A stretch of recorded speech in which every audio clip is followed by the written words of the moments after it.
আসসালামু আলাইকুম।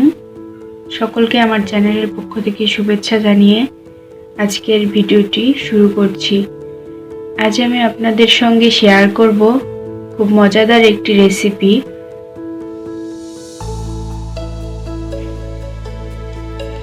আর সেটি হচ্ছে গোলাপ জাম রেসিপি। তো চলুন মূল ভিডিওটি শুরু করা যাক।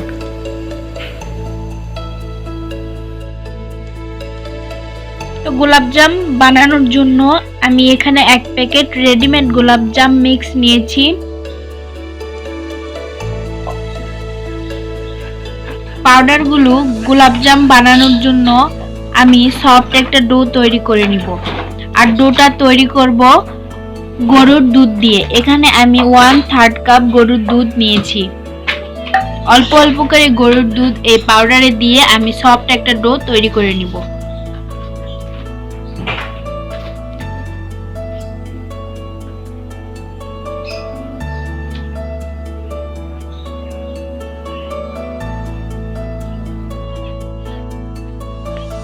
গোলাপজাম বানানোর জন্য ডোটা আমার ভালোভাবে মথে নেওয়া হয়ে গেছে। এখন উপরে আমি সামান্য একটু তেল দিয়ে দিব।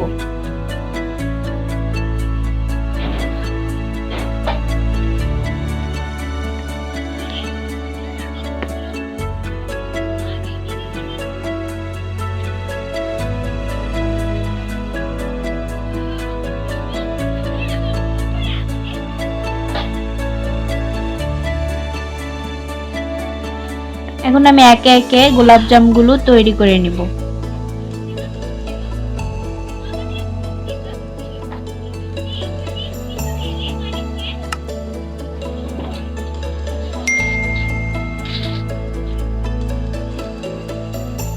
একে একে সবগুলো গোলাপজাম আমার তৈরি করে নেওয়া হয়ে গেছে। এখন আমি এগুলো ভেজে নিব।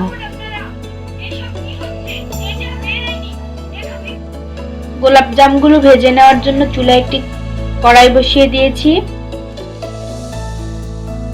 দিয়ে পরিমাণ মতো তেল দিয়ে দিয়েছি। তেলটা গরম হয়ে গেলে এখন আমি একে একে গোলাপজামগুলো দিয়ে দিব। আর অল্প আঁচে এই গোলাপজামগুলো ভাজতে হবে। তেলটা গরম হয়ে গেছে। এখন আমি গোলাপজামগুলো একে একে দিয়ে দিচ্ছি।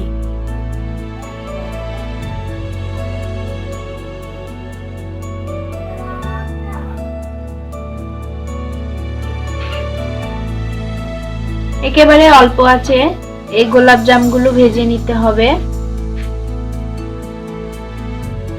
আমি গাঢ় লালচে কালার করে গোলাপজামগুলো ভেজে নিব।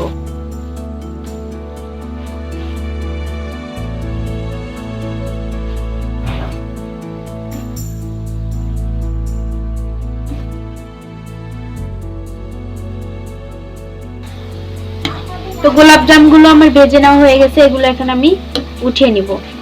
দেখুন কেমন কালার করে আমি ভেজে নিয়েছি। খুব সুন্দর করে ভেজে নিয়েছি। তো গোলাপজামগুলো দেওয়ার জন্য শিরাটা আমার তৈরি হয়ে গেছে। চিনিগুলো গলে গেছে। এখন আমি একে একে গোলাপজামগুলো দিয়ে দিব।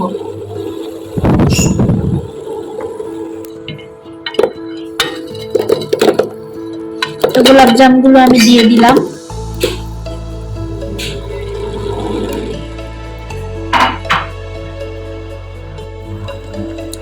গোলাপজামগুলো এখন আমি এভাবে 1 থেকে 1.5 মিনিট মিডিয়াম আঁচে জাল করে নিব। নিয়ে চুলার জালটা বন্ধ করে দিব।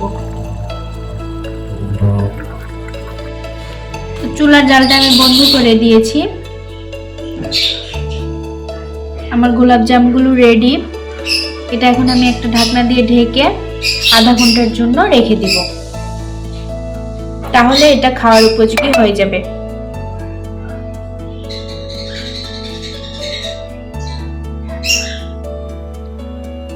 তো আধা ঘন্টা পরে গোলাপজামগুলো কত সুন্দর হয়েছে দেখুন। আর কত সফট হয়েছে দেখতেই পাচ্ছেন আপনারা। তো আমার এই রেসিপিটি আপনাদের কেমন লেগেছে অবশ্যই কমেন্ট করে জানাবেন। আর আমার এই ভিডিওটি যদি আপনাদের ভালো লেগে থাকে তাহলে আমার চ্যানেলটি সাবস্ক্রাইব করে দিবেন আর পাশে থাকা বেল বাটনটি প্রেস করে দিবেন। আল্লাহ হাফেজ।